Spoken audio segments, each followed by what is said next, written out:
Hi friends, అందరు ఎలా ఉన్నారు? నేను కూడా చాలా బాగున్నాను. ఈరోజు వీడియో ఏంటంటే పిల్లల గురించి ఏం వీడియో అని అనుకుంటున్నారు. పిల్లలకి దయచేసి ఫోన్ అయితే అస్సలు ఇవ్వకండి. మీరు కూడా పెద్దోళ్ళు కూడా ఫోన్ కూడా ఎక్కువ వాడకండి.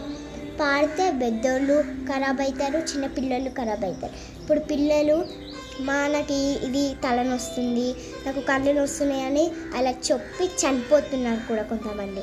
అట్లా కొంతమంది చనిపోతున్నారు, కొంతమంది పిచ్చోళ్ళు అవుతున్నారు. వాళ్ళ చేతిలో ఫోన్ ఉన్నట్టు చేస్తున్నారు, ఇట్లా పిచ్చోళ్ళు అవుతున్నారు. మనం చిన్నపిల్లలకే కాదు నేను చెప్పేది, పెద్దలకు కూడా చెప్తున్నా. మనకి ఏదైనా వర్క్ ఉంటేనే మీరు ఫోన్లో చేసుకోండి, వర్క్ లేకపోతే ఫోన్లో చేసుకోకండి. ఎందుకంటే చిన్నపిల్లలకి అయ్యా అది మీకు కూడా అవుతుంది. చిన్నపిల్లలకి ఇవ్వకండి, మీరు ఎక్కువ చూడకండి. వర్క్ ఫోన్లోనే చేసుకోవాలని ఏమి రూల్ లేదు. ఇది చిన్నపిల్లల గురించి, పెద్ద పిల్లల గురించి. నా అవసరం గురించి అయితే నేను ఈ వీడియో అయితే తీస్తలేను. మీ అవసరం గురించి నేనైతే ఈ వీడియో అయితే తీస్తున్నాను.